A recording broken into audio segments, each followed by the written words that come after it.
We are live. Yay. Awesome. Welcome back, everybody, to Gridiron and Gridlock. It is Sunday, February 15th. Valentine's Day was yesterday. It's Andrew's favorite holiday of the year, so that's why we were a little late to get on this morning. Yeah. Oh well. Do you know what my Valentine's Day consisted of? Because Courtney's in surgery recovery, she took 2 naps. She slept until like 10, fell asleep at like 8, and took 2 naps during the day. So like I bought breakfast for her. Like we did a gluten free from a Mount Gretna place, and then I was gonna make dinner, and we were gonna do like adult coloring books together because she's been wanting to do that for a while, but she was too tired, so we just ordered out. And then I ended up playing video games for most of the day, but no one was free because everyone was doing Valentine's Day stuff. I was working, so I didn't do it. I hate Valentine's Day though. Yeah. That's why Santoro said it's my favorite holiday. It's just Why a do you waste. It's a waste. It's a waste of effort because in my mind, you shouldn't just have one day where you show that you love your significant other. Like, if you can't at random go and buy your girlfriend flowers or your fiance or wife flowers, and I'm not saying I do that every week, but like, Yeah. I don't feel like there should be a designated day just for everyone to go spend a crap ton of unnecessary money just to show someone that you love them. Yeah. So you can do that every day and do it in smaller amounts of money needed. Not to mention it's a ploy for big businesses to make a lot of money off of people like us. Anyway, rant over. No, that's a It's fair stupid. point. That's a fair point. Like you walk into Target, right? And even Giant, the grocery store. Like when I saw Melissa the other day. All they had there in the front of their store was pink, red, chocolate, strawberries, flowers. Like I was like, really? We're doing this? Also, I got my F1 shirt on today. I've got Nice. Bro, spring NASCAR training. starts today. Come on. Spring training right around the corner. We're ready to go. So I guess we should start with a recap of what was a pretty boring Super Bowl last week. Yeah. It was not that fun to watch Drake May look like a fish out of water for the majority of the game. Yep. It was just, it's kind of what everyone expected. I mean, we all expected the Seahawks to roll. I can't imagine how much money the sports books lost last weekend because everybody was betting on Seattle, I'm sure. I just I don't It was an obvious bet. I don't know anyone that really thought the Patriots were gonna other than Patriots, but like well, right, other than Patriots fans and maybe people that hate the Seahawks. I don't know. But that's like I mean, we talked about it for weeks. We knew the Patriots were gonna go in there and lose. Drake May looked like he was seeing ghosts. Oh, I know. Instead of I know. Yeah, that was. It also just was not an entertaining game to watch at all. I feel like. I mean, Drake May looked lost. The Patriots' offense in general just looked lost. I mean, even when Drake May had time to throw, none of his guys were open. Yep. Which I mean, speaks a lot to Seattle's defense, but also though speaks a lot to. I don't think the Patriots were ready, specifically Drake May or that offensive line. And that leads me to like what I always like to do when a team gets eliminated, which this will be the last time that happens, obviously. But what does the future look like for the Patriots? And I know we were talking about this off camera, but like we were talking about it in our group chat. Realistically, what does the Patriots season look like next year? And like I'm pretty sure we all agreed nothing more than just like a wild card berth. Like we don't see them being like crazy high powered team next year. Like I mean, yeah, they made it to the Super Bowl, so I think what the NFL now is going to do is they're going to make their schedule harder than it was last year, and I think that's when people are going to be like, and I mean, even if you're a Patriots fan, I think everybody under the sun is going to be like, crap, that's probably the only reason they got to playoffs. And then you have to look at the opponents that they placed in playoffs. I mean, specifically, I go back to the AFC Championship with you have a backup quarterback for the Broncos, which is another team that played a very easy schedule. I don't know. It's very tough for me to say that the Patriots have a great team. I just can't in good. They have a great foundation and they're going to be good in the next coming years. I think they develop their young, talented team now. I think in 3 or 4 years, we'll see them in the AFC Championship, maybe even the Super Bowl again, and have higher chances of winning it. I don't know. I think this year was a joke from the AFC side. It was. I mean, we had all these high expectations. I mean, just imagine if the Bills won that Denver game. It would have been Bills Seahawks, and that would have been an amazing watch. Bills Seahawks, but I mean, it just goes back to like we were all talking about if Josh Allen doesn't do it this year. I mean, this year was so wide open. Like I know Seattle was a very dominant team, but like I don't think Seattle is like completely unbeatable. Like I think they're a beatable team. You know, I know they went 14-3 and they had a really good season. But, like, imagine if a team better than the Patriots played them in the Super Bowl. Like, it would have actually been competitive, you know. Like... There's been a lot of talk going on about defensive football coming back. And I think that was kind of the reason the Patriots didn't have a great grasp of what they needed to accomplish after they got through their playoff run. I think we talked about this in the last podcast, was you can't win games strictly on defense. I don't care if you have the number one defense in the league. Well, yeah, look at Houston. If that's all you have and your team can't put up points on offense, then you're not going to win, because what happened now is that the Patriots played another top-tier defense and they couldn't do anything against a top-tier offense. So, and you're absolutely right. I think we've made this joke a bunch of times about if you were to take Cleveland's defense and Cincinnati's offense and put them together, it'd be the best team in the NFL. And that's exactly it. You hit the nail right on the head. Defenses are not the only ways to win. Cleveland sucked. They had probably the best defense in the NFL at one point or another, or multiple points throughout the season. And Cincinnati, I would say, while Joe Burrow was healthy, had probably the number one offense in the league at some point. And I mean, Cincinnati's had the same problem for years where they'll put up 35 points, but their defense allows 36. And, you know, Cleveland, their defense is only allowing 10 points, but their offense is only scoring 9. And I think you're absolutely right. You cannot have a team that is just offense and just defense. And the Seahawks are a perfect example of they're not the best on either side of the ball, but they're good enough to win games. They're top 10 in both categories. So it's like, It was hard to choose against Seattle in that game, mostly because of where their team as a whole, offense, defense, special teams, where they ranked. They were just the most even-keeled team, I think, out of the playoff teams. They had it on defense. They had it on offense. Their kicker won them the Super Bowl, essentially, because they didn't need those other touchdowns. Right. Their defense held up and held the Patriots to 13 points. And that's the problem with the Patriots, is their offense couldn't muster anything except for 2 late touchdowns. And by that point, it was too late, because in the second half, Seattle started kicking again and they started scoring points. It was garbage time points from New England. Yeah. That's all it was. Yeah.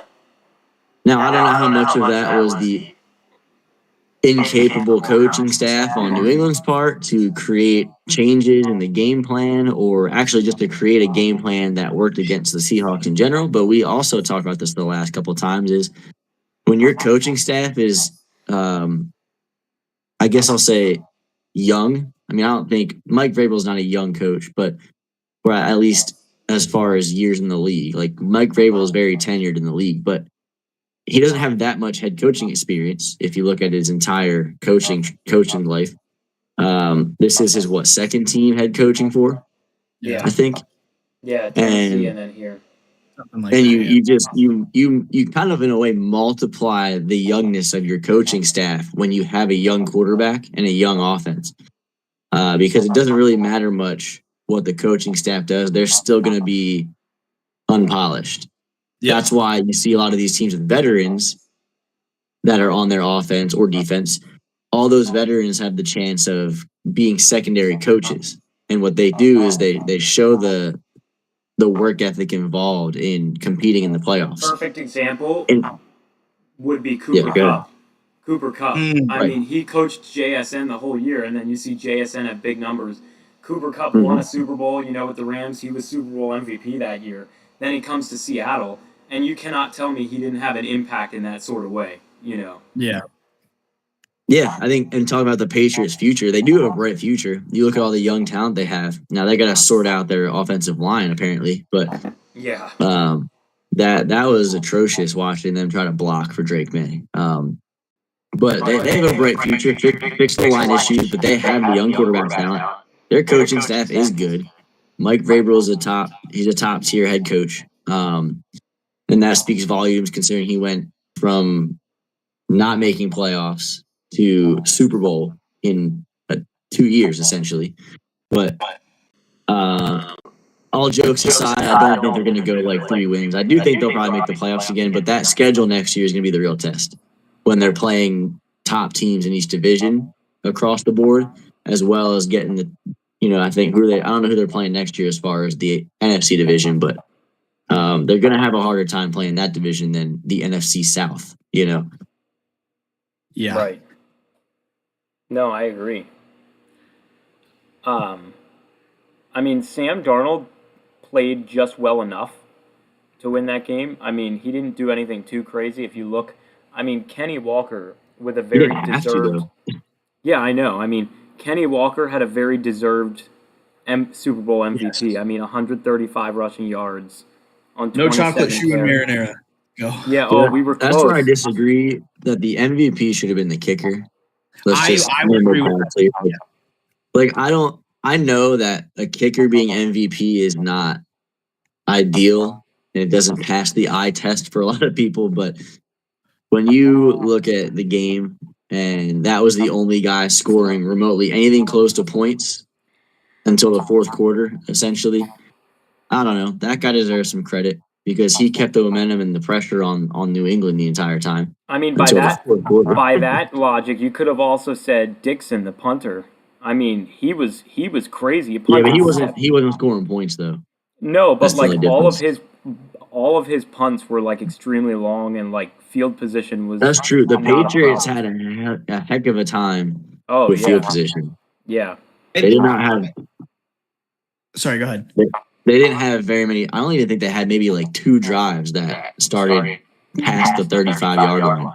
I think they all were pinned back behind the 20, especially. I mean, I'm not talking about after scoring kickoffs. I'm talking about punts and other stuff like that. But they really got shafted on the field position game, which is just another aspect of what made Seattle better, though. That's why I said special teams as a whole too.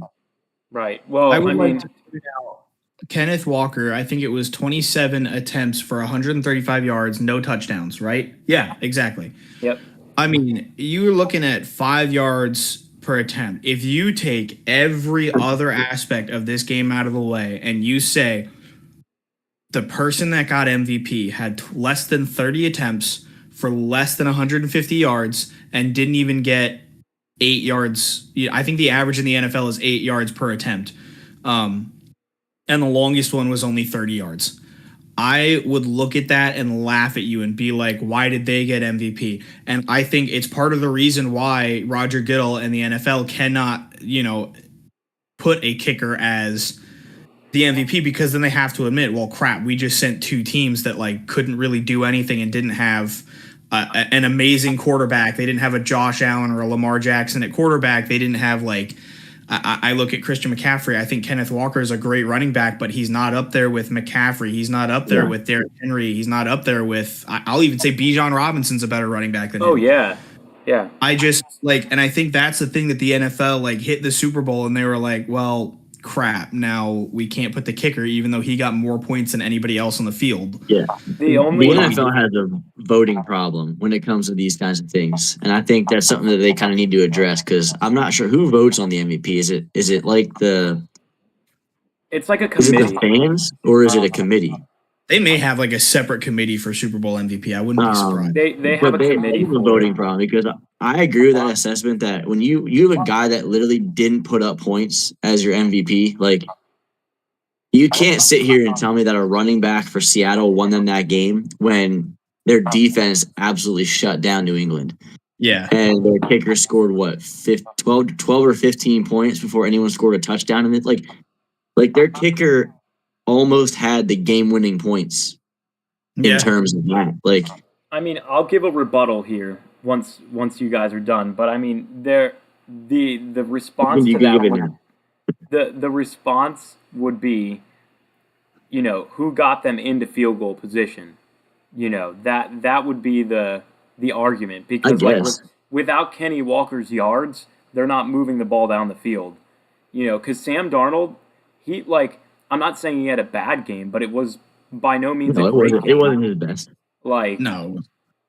He wasn't finding open receivers all the time. He wasn't, good coverage on the Patriots end, of course, but without Kenny Walker's rushing yards, they're not getting into easy field goal range. Yeah. So it's and I will say, yes, I know the kicker scored all the points, but out of his 5 kicks, I think 3 of them were chip shots, less than 30 yards. So It's just you could also argue, okay, they got into the red zone, they didn't convert on touchdowns, but who got him to the red zone? Kenny Walker had some big rushes. So it's I guess that's where the argument comes in for him. I thought it was pretty well deserved, because I thought he was running wild the whole game. Yeah, I guess I would say, as far as skill position goes, he was the best performer, but that doesn't. I don't know. It's easy to kick field goals in the NFL, and I'll give that as a rebuttal. Nowadays, kickers are on steroids, it seems. But well, if he was out at there the end of the kicking day, 4 50-yard field goals, then at the end of the day, you're when I think of the MVP of the Super Bowl, what was the game changer? And you could argue that Kenneth Walker had some key runs, but I don't think they needed to succeed on the ground with Kenny Walker to win the game. Their defense was absolutely dominant. If anything, I'm looking at defensive statistics here. I can pull those up too. Whoever had, let's see, there's a guy that had. There were 2 guys that had 2 sacks. Let's see, interceptions. They had. Look at the Seahawks, 6 sacks compared to 1 for New England. They had 2 interceptions. Right. They recovered a fumble. Yeah, you can't really pin. It was a bunch of different guys doing things. It's not like the problem with picking a defensive MVP is that at the point of turnovers, it's split up. You would be strictly going off of amount of tackles and tackles for losses and stuff like that, because no one had more than 2 sacks each. No one had more than 1 turnover apiece, whoever had them.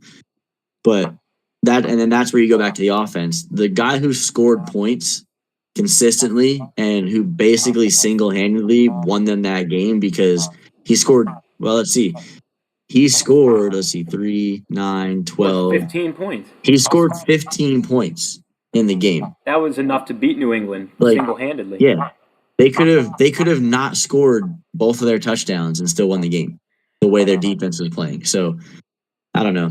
I think it would have been a nice one for the fans to celebrate if a kicker won, because I actually think the opposite. I think that fans of the game would have loved to see a kicker win MVP, because it would be something new. It would be something we haven't seen before, and it would make the narrative of a script way less apparent. You know what I mean? And we all know there's no script in the NFL, but there's times where it seems like Vegas and Roger Goodell and company are altering odds and outcomes. Well, trust me, if this was scripted, New England would have won, because I'm sure the spread lost a lot of money. So yeah, I would like to focus on, and I know I brought them up earlier, but again, you look at the stats. 27 attempts, 135 yards, 5 yards per attempt. No touchdown, no points whatsoever. Yes, I'm sure he was pretty much the only / main reason that they got into the position to score field goals. However, we talked about JSN, who also killed it out there in terms of with the quarterback that he had, which also put them in position for field goals. I actually don't know that he did much. I think he had 2 catches. He had 4 receptions for 27 yards.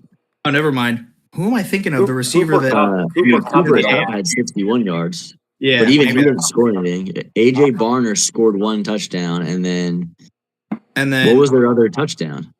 I'm looking at the defensive touchdown. Okay, so there we go. A defensive touchdown. I Yeah. don't think anyone on offense besides the kid. Well, he's special teams. No one on offense was the MVP of that game. I'm sorry. No. Anyway, I'm I mean- looking at like if you look at those stats and throw them into a regular season game, every sports book, every caster, us, stands out though. fan would be like that was a very average performance and not like a top tier running back performance. I don't know. And Like, I agree. just look at the screen though right now, and imagine a regular season game. What stat jumps out the most is the 135 rushing yards, though. You know what I mean? Like if you're just looking at this screen right now. Yeah, but if I hand off in a family Thanksgiving game, if I hand off the ball to my nephew and he gets like 30 attempts for 100 yards, he's getting 3 yards. Like Right, I that's- don't think 5 yards per attempt with the longest yard being not even a third of the football field is anything impressive. I saw 135 and like you're right, my face jumped straight, my eyes jumped straight to that. And then I looked to the left and to the right and I was like, what? I then can't. You also have to look at Yeah, he he's deserves the MVP. he's the only running back that they utilize though. Like that's the other thing. Of course he's gonna get his touches and yards. Yep. They had the better offensive line compared to the defensive line of the Patriots. They pushed the ball forward 2 yards per attempt, and then he got another 3 per carry. So it's like it wasn't really him gaining the 5 yards. His offensive line was gaining him 2 right off the snap, and he just had to find the yards after that. And he didn't really find that many in my opinion. Yeah. His longest was 30 yards, but that's once a game for an average running back. You know what I mean? Yep. It's just I know you guys don't agree, but I still think Kenny Walker was deserved. That's fair. I mean, look, you can have your opinion and we can have ours. Neither of it means that we're all right. You know, it's Oh just yeah. So who do we all think should have? Do you both agree that Myers should have gotten it, the kicker? yeah. I think it should have been him or a defensive player. Probably like the Yeah. defensive player that scored the touchdown, whoever that was. Which guy was that? That was what was it, Witherspoon? I can't remember. No, he didn't have a can't remember second. either. It was Well, somebody I think lost it the was- fumble and then somebody returned it. yeah, Well, it was, People. I would still go with Myers on the level of I've seen so many games as a Falcons fan and, just watching the NFL, so many games come down to missed kicks. Like, yes, kickers are on steroids every now and again, but to not miss a single kick when you have to go up there, 4 or 5 times? I guess it was 4 for the field goals and then 3 for extra points or 2 for, or something like that. Like, I mean, yeah. Well, if you That- add the extra that points, was- if you add the extra points, he did win the game for him. Like, because he had what, 2 extra points, and that was So 14 he scored points. like then. 17 points total because he had 15 just from field goals. I think, or did he make 4? Did he make 4? He made four field goals, and then Oh no, he made 5. He made 5 field goals. 5 field goals and then 2 extra 17 points. 17 Yeah, 17 points points. so you go up 7 times and you don't miss once. Like, I'm like, that's impressive in my mind. Obviously, I mean- 2 of those are from like 5 yards away, but I can see the argument for the kicker. I just the only thing is, okay, I know this might be tough to understand. I'm getting slightly pressed about this for literally no reason because my opinion means nothing. But number one, who got them there? And number 2, I get it, he made 5, but like again, 3 or 4 of them were chip shots and extra points you can sneeze into the uprights. So it's Yeah. just like That's I not get it. true. I'll fight you on that one. That's a 33-yard field as goal. a my guy. Falcons fan, I have to disagree with you there. I don't know. I think he went out and he did what he was supposed to. If out of those 5 field goals, if Yeah. like 4 of them were like 40 plus, because his longest one was 41 yards. That tells me he didn't really have to do any like crazy 50-yard. Like if 4 of them or even 3 of them were longer than 40 yards, then I would say sure, because then the offense wasn't doing enough to get them closer. But, like, I don't know. I can't give a guy an MVP for a couple chip shot makes. Like, I just can't do it. Like, I get that. Like, I'm not saying what he did wasn't impressive because it's like, yeah, obviously it was impressive. But I just, the level of difficulty of those kicks, like, I mean, he took at least three of those kicks within 20 yards. So it's just like, you would expect him to go out and make that, you know? Yeah. I don't know. I can't, like I said, it all We've got comes a back lot of to yes, people in the chat. I mean, I'm curious to hear what chat thinks about this. Who do you think should have won Super Bowl MVP? Should it have been Kenny Walker? Should it have been Jason Myers? Should it have been a defensive player? I want to hear what people are thinking because for some reason this is our most heated debate since elite quarterbacks. literally, yes. What have we got? Meanwhile, like I said, I am just gonna and I will die on this hill or kill somebody else on this hill. Someone is dying on this hill. With the marinara shoe? No, not with the Mariners. Like, and that's the thing. I'm glad he won MVP only because I now no longer have to eat a chocolate shoe with marinara sauce in it. However, yes, 135 yards is great, but if you look at that in a regular season game, actually, I was going to bring this up about like if you drop me at the start of the 2025 season and hyped up Patriots versus Seahawks, I'd be like, no one cares about this game. And then to find out it's the Super Bowl. If you put Kenneth Walker 27 attempts for 135 yards, I'd be like, okay, I mean, good for you, I guess. But like, I wouldn't have been like, wow, that's a Super Bowl MVP winning performance. And I think that's maybe I need to stop looking at it as a regular season game, but it's hard to when I hear Patriots and Seahawks. So yeah, I just the other thought that I have with that though is it goes along with the fact that he's going to get his touches because he's the only running back they have. Number two, he's a running back, right? Yeah, he's a running back. He's going to get his touches whether that's a running play or a passing play.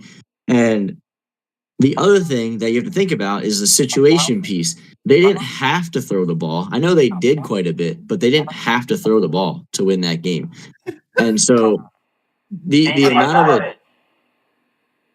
Real quick, look at the amount of people watching. We asked them one question and it went from 6 to 1. They were like, no, we don't want to get involved. That's because they all work for Roger Goodell and disagree with us. Yeah, exactly. Yeah, I saw that there were 6, and I'm like, all right, let's get some people talking, and then everyone left. That's crazy. That's it. Just disregard the chat. Who cares about the chat anymore, you know? Yeah. Well, I was just trying to get them involved, you know, but they didn't. I do absolutely agree with you, Santoro, on the level of yes, I'm sure Walker was out of the 5 field goals, I'm sure he was 4 of those 5 reasons that they got there. So I do genuinely, I do see your point. I mean, or if you could just hand it to like, you're right. If you could just hand it the MVP to the Seattle defense, obviously you would do that. But like, you can't give MVP to one side of the ball. It has to be one player. I just think like if you can't make a decision, give it to the splash play guy. Give it to the guy that made the best play of the game. And Kenneth Walker did not make the best play of the game in my mind. No, but do you guys remember? I don't know if you saw this or not. He had like a 40-yard run that was called back for a touchdown. He had a 40-yard touchdown run, except it was called back for holding. If that would have stood, we'd be sitting here like 175 yards with a touchdown. I mean, obviously. Okay, well, there's results, but unfortunately, it's a team game, you know, and your team screwed you over on that one. So it's like, well, right. That's but part I'm of the saying, game. like, he did have a splash play. It was just called back. So. Yeah, I mean, now if they are taking that into account, which I guess they could theoretically, I think that's a valid point. Necessarily. Because, you know, obviously it's like if, you know, like if my blank had a blank, if my blank had a blank, Max Verstappen. You can't give an award out for if, though. That's my No, argument. I know. That's why, you know, here comes Max Verstappen with the if my blank had a blank, fill in the blank, chat. If my mom had balls, she'd be my dad. Yeah. Which Mike Tomlin stole from him. That's all I'm going to say. 2023, said that. I mean, just because Mike Tomlin said it after doesn't mean the saying wasn't around. Mike Tomlin's been around, man. I think he probably heard that well before Max Verstappen was even born. Probably. All right, so real quick, as we wrap up the Super Bowl talk, outlook for the Patriots next year. Final record predictions for the Super Bowl. What are we thinking? How do we think The the record for Patriots? next year for the Patriots. Yeah. Where do we think they are next year? But hang on. Let me pull. They probably have their opponents. They do. Yeah, they definitely do. Not even looking at the schedule, I'm going to say if the Bills fix their issues, which they have every opportunity to do so because they don't need to focus on a quarterback, I'm going to say the Patriots' ceiling is 10-7 and their floor is 6-11, 7-10, somewhere in that area. I think they could make it in a wild card spot. I think that is the most likely outcome for them. But Seahawks, I think there's still going to be a gauntlet in the NFC. I'd be curious if the Niners can stay healthy and if the Rams can pull out the form that they were able to grab for playoffs. I would say, that's going to be the division that everyone has to worry about. But I could see them in the Super Bowl again. But I think Patriots, they just, once they get a tougher schedule, I think they're going to open their eyes. Well, Why don't we do this segment like this? I have the schedule in front of me, not the actual day-to-day schedule, but the opponents. Why don't we just go through and mark down win I or was going to loss? say I have them on screen, guys. So let me pull up the stream on my. yeah, because I have them I all can here. see Oh what my your screen goodness, is. that's not an easy schedule. Yeah, That is so a very starting with the away teams. Look at the first yeah. 5 teams on that schedule. Man. Now, Kansas City is really the weakest one on there, but if they get their stuff together, Let's they're in a just super start. playoff team. Let's start with Bills on the road. I have that as a loss. I think they'll lose to Buffalo on the road. Absolutely. Bears on the road. That's a loss. Bears are going to be outstanding next year. Bears on the road is a loss. Kansas City on the road. I don't think they're winning that game either. I'm sorry. I think it depends how Kansas City fixes their team next year. Yeah. I mean, Mahomes will be back. Are they losing? Well, he's not going to be back till later in the year, though. He's not going to start the season. No, but I for mean, sure. But even if Mahomes, I don't know. I think if it's an early in the season game, it's a win. If it's a late in the season game, it's a loss, based off of when Mahomes comes back. I think if the Patriots can fix some of the problems they've been having, specifically with their offensive line, they win that game, and they have every reason to because they don't have old players. Yeah. They don't need to they just need to focus on a couple of spots of their roster and develop Drake May. I'm going to say something here. Hot take, maybe not so hot. The Patriots' road record next year is going to be 2-7. Their only wins are going to be to Miami and the Jets. Yeah, I agree with that because I'm looking at the first 5 games there: Bills, Bears, Chiefs, Lions, Jaguars. There is no way that they go on the road against those teams and win. No. But then you also have the Chargers, who are going to have a revamped offense, hopefully, with Mike McDaniel. Yeah, they'll be just and then they got to play the Seahawks again. They're not beating the Seahawks. No. I'm sorry, but the Seahawks get even marginally better. They're going to be the Super Bowl favorite again. And then at home, their schedule at home is a little bit easier. I can see them going 4-4. I see them beating the Raiders, Dolphins, and Jets for sure, and I see them possibly beating the Vikings. I'll tell you they'll beat the Jets. They'll probably beat the Raiders, even with Mendoza. They'll probably still win that game. There's a good chance that. I could see them sweeping Miami. I still think they could beat Miami at home. They will probably lose to the Packers. They'll probably lose. They'll probably lose. Denver's going to circle that game. They'll probably lose to Denver. Yeah. The Vikings, if they still have J.J. McCarthy, that's a Patriots win. I don't J.J. McCarthy's not doing. He's not going to. I don't see him really being much in the league, to be honest. But that Steelers game might be difficult depending who the quarterback is. Depending. We'll have to see. But, on the road. We beat him this year in Foxborough. Just saying. That is a very difficult road schedule. And so, I mean, record predictions, if I'm looking at this, is it too harsh to say that they're going to go 6-11? 6-11. I called it 5 minutes ago. If we count in that we think they win 3 or 4 games at home and 2 or 3 games away, I called it. I said 6-11 or 7-10. Yeah. As their floor, and I now see that as not their floor, but their probably their second level of their house. I'd be willing to give them some of the. Again, it depends when the Kansas City game is. You know, if we mark that one as the win, one of the wins in the away, like, so give them an extra win based off if they're playing Mahomes or not. And then, you know, the Pittsburgh game's a wild card. Let's say they win that one too.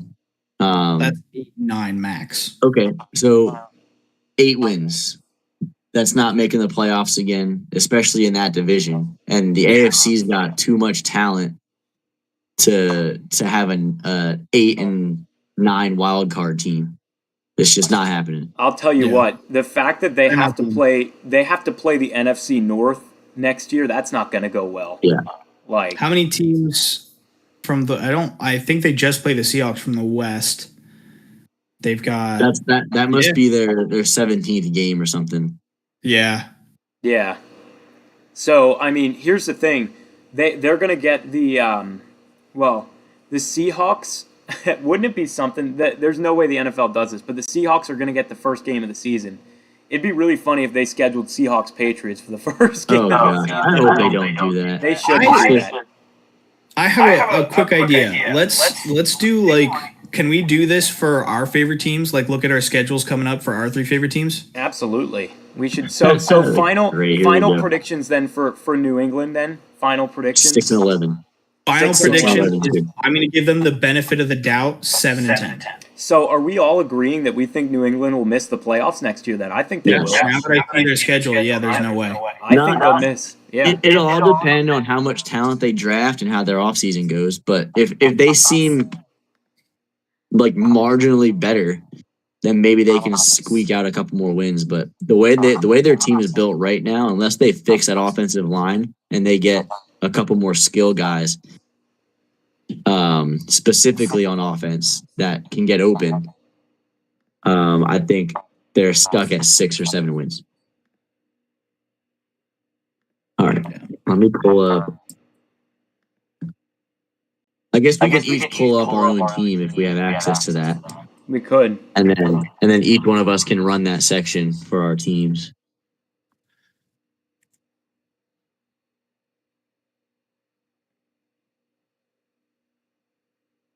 If my search engine loads at any point in time.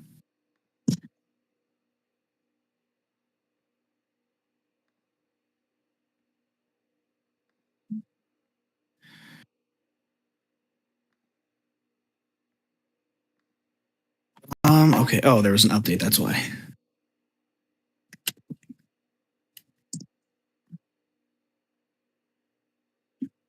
Oh man, my computer's being weird right now. Or plugging your Ethernet cord into it.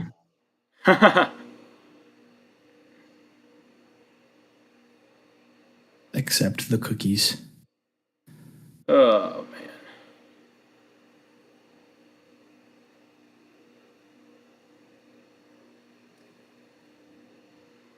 I eat a cookie right now, I'm not gonna lie.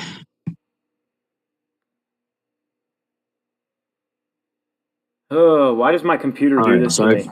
I got mine pulled up a while, so I can start here if you guys want to go through Pittsburgh first, and then That works. I will also start